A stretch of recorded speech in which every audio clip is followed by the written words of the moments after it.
Picture yourself walking down a city street late at night. A cold wind snakes through the alleyways, biting at your skin. The pavement is wet from an earlier rain, and the glow of streetlights reflects in the puddles beneath your feet. A sleek black car pulls up to the curb. The door opens, and out steps a man, his suit tailored, his watch gleaming under the lights.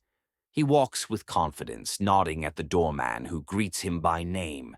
To the world he has everything: money, power, respect. A few steps away, a woman sits hunched against a wall. Her coat is torn, her hands buried deep inside for warmth. People pass without a glance. To the world, she is invisible. One is admired, the other is ignored. But what if I told you that in just a few hours their roles would begin to shift in ways no one could have predicted? What if the wealth you spent your whole life chasing left you feeling emptier than when you started? What if someone society had cast aside, someone with nothing, held more wisdom than the richest person in the room? And what if the moment that tested your true character wasn't when you had everything, but when you lost it all? These are the questions that Stoic philosophy dares us to ask. Questions about virtue, resilience, and the illusion of external success. Because, as Marcus Aurelius once said, wealth consists not in having great possessions, but in having few wants. And tonight, in a room filled with the elite, a simple woman with nothing will prove this truth in a way no one expected. This is the story of a millionaire, a man who built his fortune from nothing, only to lose something far more valuable. Scarred by betrayal, disillusioned by wealth, he made a decision that shocked everyone. He took a homeless woman as his date to the wedding of his ex-fiancée. Was it an act of revenge, a twisted experiment, or something deeper, something even he didn't fully understand? What happened next left everyone speechless. But beyond the shock, beyond the drama, lies a lesson that even the great Stoic philosophers would have pondered for a lifetime. To truly understand what happened that night, we have to go back to where it all started. Because before the wedding, before the millionaire's drastic decision, there was a journey of ambition, betrayal, and an awakening that would change him forever. And it all began with a single choice. He was not born into wealth, no silver spoon, no safety net, just hunger, the kind that kept him awake at night, staring at the ceiling, wondering if he'd ever escape the life he was born into. He worked tirelessly, early mornings, late nights, sacrifices no one saw. Every failure became a stepping stone, every rejection a lesson. He believed that money was the ultimate security, the shield against pain, the proof that he had finally made it. And for a while, it was. The money flowed, power followed, and with it the admiration of those who once ignored him, the invitations, the handshakes, the respect. And then, the love story and betrayal. She arrived in his life like a summer storm, beautiful, exhilarating, impossible to ignore. She saw him for what he had become, a man who had conquered the world, and he saw in her something he had always longed for: validation. Was it love? Maybe. Or maybe it was the idea of love, the belief that, after everything, he finally had someone who saw his worth. Montage of romantic moments, trips, gifts, celebrations. But beneath it, subtle cracks begin to form. She whispered promises, she stood by his side, but did she love him, or the life he provided? Cut to a cold, sterile office, a conversation that would change everything. And then, the moment that shattered his world. The betrayal wasn't loud. It wasn't a dramatic confrontation. It was a quiet, calculated decision. She left him, not for love, not for adventure, but for something painfully simple, someone richer. Her words echo as she walks away.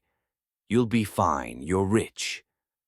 As if wealth was an armor that made him immune to heartbreak. The emotional spiral and the Stoic lesson. He had spent his life chasing success, believing that money would bring happiness, control, power.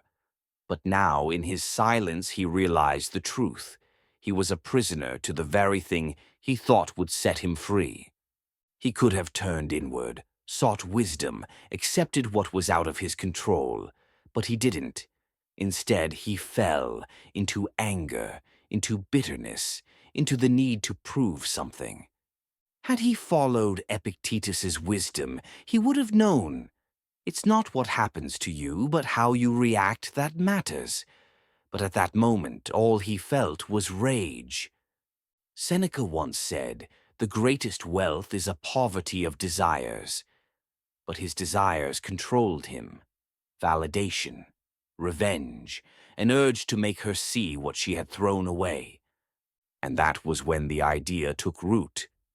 The decision, the homeless woman. It wasn't planned, not at first. He had wandered the streets, lost in thought, searching for something he couldn't name. And then he saw her. She was everything society discarded, a woman without status, without wealth. Yet, when he spoke to her, she did not beg.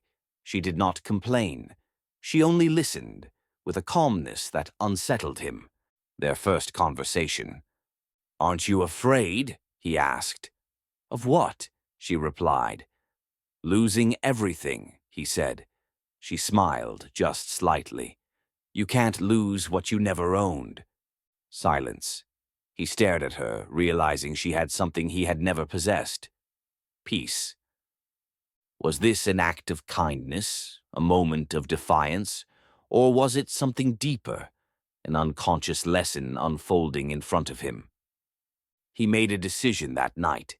The wedding invitation sat untouched on his desk, but now he had a plan. He would not walk into that wedding alone. He would bring someone with him, someone no one expected. And what happened next would change everything. She wasn't always here. Once she had a home, a family, a life that looked normal. But life is unpredictable. One bad decision, one stroke of misfortune, and suddenly the world stops seeing you. Flashback scenes. A small apartment filled with warmth and laughter. A younger version of her flipping through a book, sipping coffee by the window. Then, abrupt changes, a job lost, bills piling up, a relationship ending, an eviction notice, the slow, inevitable unraveling. It didn't happen overnight. Rock bottom is never a sudden drop. It's a slow, quiet descent, unnoticed by the world until it's too late. Her belongings in a small bag, sleeping on a friend's couch, then in shelters, then the streets. Most people think they're far from homelessness, that it could never happen to them. But she knew the truth.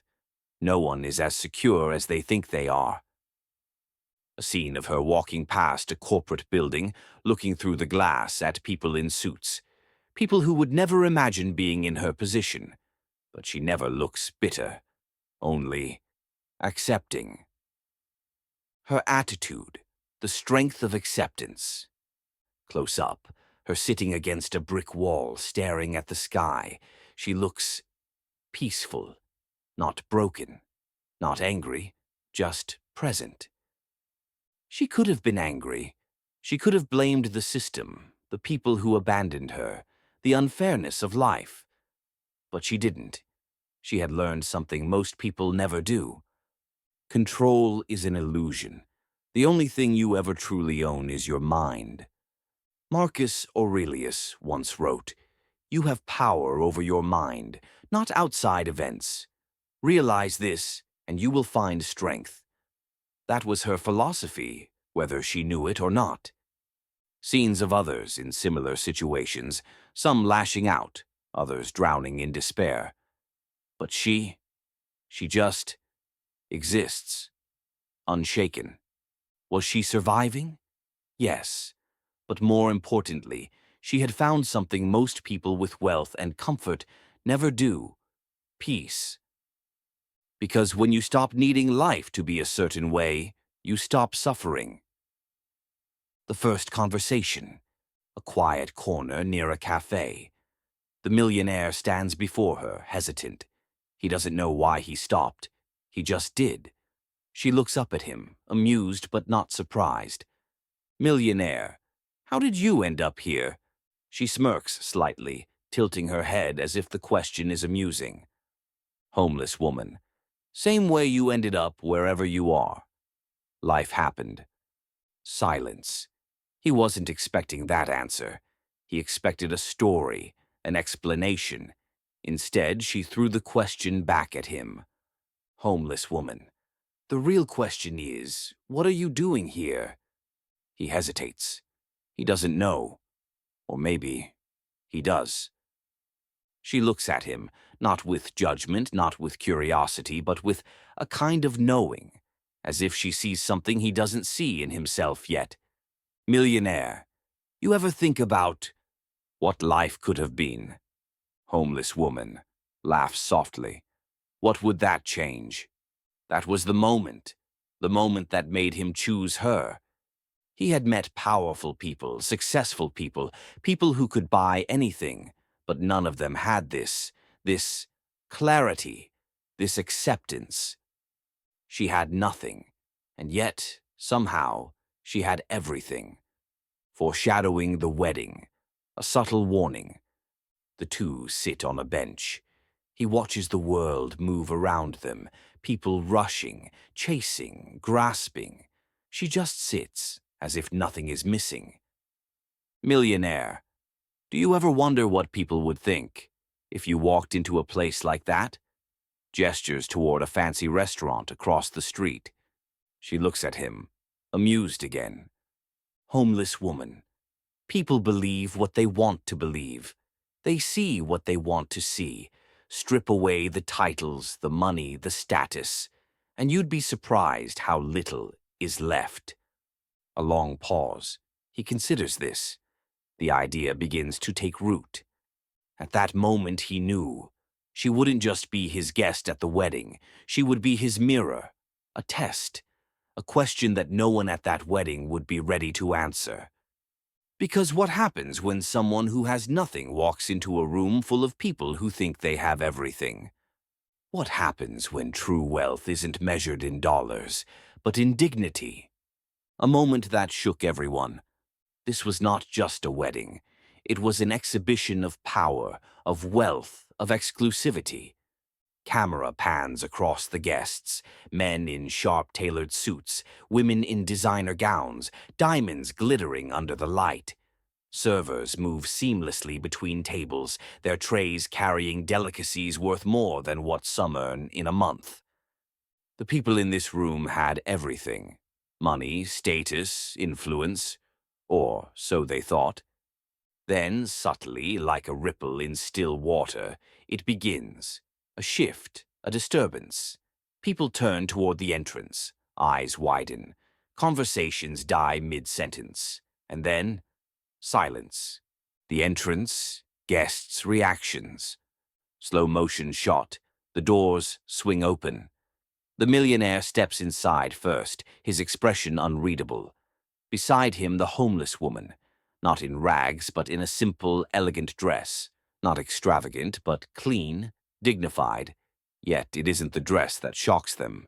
It's her presence. Gasps, murmurs. A woman's champagne glass hovers midair, frozen in disbelief. Two men in suits exchange glances, smirking. One leans in to whisper. Guest, whispering. Who is she? A joke? A charity case? A woman scoffs, her eyes scanning the homeless woman with thinly veiled disdain. Another guest. Some people don't know their place. The judgment is instant, sharp, like daggers hidden behind polite smiles. The atmosphere thickens with quiet amusement and scandalized horror. To them, she did not belong. She was an anomaly in their carefully curated world. But here's the irony. She was the only one in that room truly free. The homeless woman does not flinch. She does not shrink under their gazes. Instead, she walks with quiet grace, her posture steady, her expression calm, like a still lake reflecting the chaos around it. Epictetus once said, "If someone speaks ill of you, do not defend yourself. Your actions will speak for you." And at that moment, her very existence was enough. The homeless woman's composure.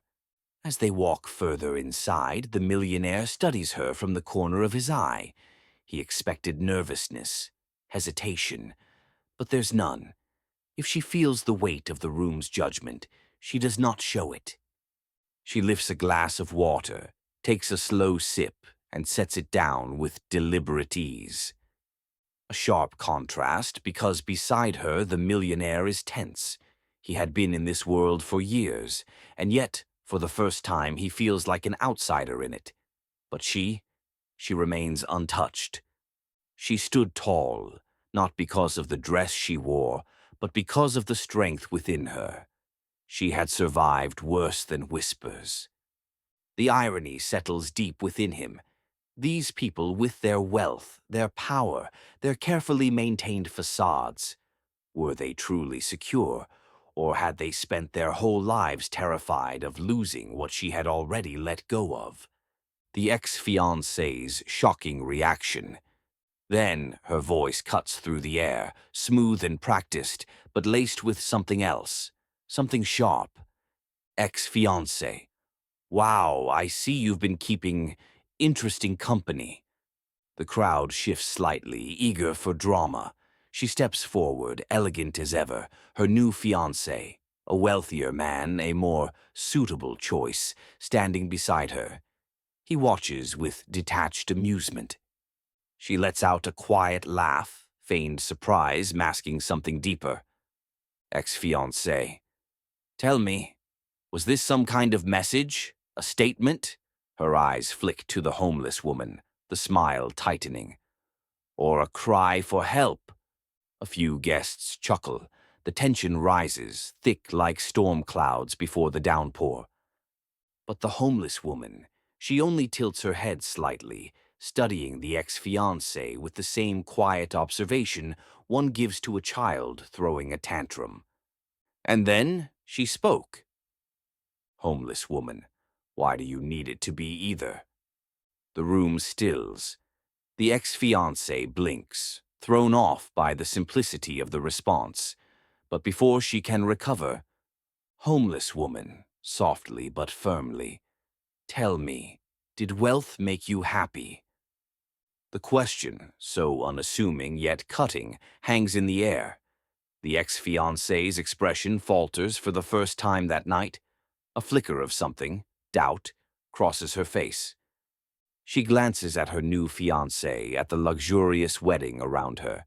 It is everything she thought she wanted, everything she had traded love for. And yet, why does she feel so hollow? For the first time that night, she hesitated. Her perfect world, polished and pristine, suddenly felt fragile. Stoic reflection and the lesson. Marcus Aurelius once wrote, "The opinion of 10,000 men is of no value if none of them know the truth." And the truth was this: wealth, status, admiration, they were illusions. They could be taken, lost, or destroyed. But virtue, character, that was untouchable. The millionaire looks at the homeless woman, truly seeing her for the first time, not as someone who had lost everything, but as someone who had freed herself from everything unnecessary. And in that moment, he understands. He had spent years believing that money could shield him from pain, that power could erase humiliation. But now, standing beside the only person in the room who had nothing to prove, he realizes how wrong he was. In the end, it was not the wealth, the titles, or the grand hall that mattered. It was the character of those within it. And as they turned to leave, walking past the stunned, silent crowd, The millionaire exhales, lighter than he's felt in years. Because for the first time, he isn't walking away from something. He's walking towards something greater. As they stepped out of the grand hall, the noise behind them faded. The weight of years of ambition, resentment, and longing fell away. He stands there for a moment, hands in his pockets, staring at the pavement as if searching for something, an answer, perhaps, or just a moment of clarity. Beside him, the homeless woman remains still, her face unreadable. She has no anger, no smugness, no need to say, "I told you so." She simply waits, because she already understands what he is just beginning to see. Millionaire, after a pause, almost to himself, "I thought I'd feel something. Revenge, vindication. But I don't." He lets out a short laugh, shaking his head. The emptiness of it all washes over him. Millionaire, all that money, all that power, and they're still afraid of losing, of being judged, of not being enough, just like I was. He looks down at his reflection in a nearby car window. The man staring back at him is wealthy, well-dressed, respected. But for the first time, he wonders, what does any of it mean? The millionaire's realization. As they walk through the dimly lit streets, the echoes of the wedding still linger in his mind. He sees it now, how hollow it all was. The forced smiles, the competition disguised as celebration, the fragile egos hidden behind wealth. He had spent years believing money would grant him peace, that if he earned enough, achieved enough, proved himself enough, he would finally feel whole. But the truth, he had been a prisoner of his own desires. Flashback. His ex-fiancée standing there in her perfect dress, her perfect world built on status and security. But in her eyes, for just a moment, he saw it, the same fear he had carried for years. And suddenly he understood. Cut to him sitting on a bench, head tilted back, staring at the night sky. Seneca once said, "He who is contented with little possesses everything." For the first time, the millionaire truly grasped what that meant. He had chased everything, yet found nothing. But the woman beside him, she had nothing, yet somehow she had everything that mattered. The homeless woman's quiet triumph. She sits beside him, calm as ever. While his world has been turned upside down, hers remains steady, because she was never chasing anything to begin with. He glances at her, suddenly curious. Millionaire, back there, didn't you feel anything? She turns to him, one eyebrow raised in mild amusement. Homeless woman, should I have?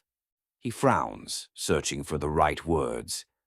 Millionaire, they judged you, laughed at you, looked at you like you didn't belong. And yet, you, he gestures vaguely, you just stood there, like none of it mattered. She studies him for a moment, then gives a small shrug. Homeless woman, because it didn't. Silence. The answer is so simple, yet so profound that it unsettles him. She leans back against the bench, her voice soft but firm. Homeless woman, you wanted to teach them a lesson, but in the end, you were the one who needed to learn. He looks down, the weight of her words settling in. She had won, not by proving them wrong, but by never needing to prove anything at all. Epictetus once said, "Is someone reviling you? Do not let it disturb you." True strength lies not in conquering others, but in remaining unshaken by their opinions. The millionaire walks her to a small shelter where she often sleeps. He hesitates before speaking. Millionaire, so what now? She smiles faintly, as if the question itself is unnecessary. Homeless woman, now life goes on, as it always has. She turns to leave, then pauses, looking over her shoulder. Homeless woman, Just don't waste yours chasing things that don't matter. And with that, she disappears into the night. He stands there, watching her go, feeling lighter, as if, for the first time, he is truly free, not from poverty, not from failure, but from himself. We spend our lives chasing validation, status, the illusion of control. We fear judgment. We cling to wealth. We measure our worth by the opinions of others. But in the end, the only thing we ever truly own is ourselves. True power is not in status, but in knowing you do not need it. In the end, the millionaire gained nothing from proving a point, but he gained everything by letting go of it. Flashback montage, the homeless woman standing tall at the wedding, unshaken. The millionaire looking in the mirror, questioning everything. The two of them walking away, stepping into the unknown. We spend our lives chasing things we believe will make us whole: money, success, validation.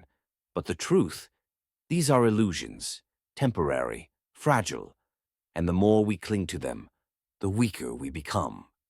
Fade to an ancient Roman statue representing timeless wisdom. The Stoics understood this long ago, that true power isn't found in wealth, but in wisdom. That dignity comes not from status, but from how we carry ourselves. That revenge is a chain, but detachment is freedom.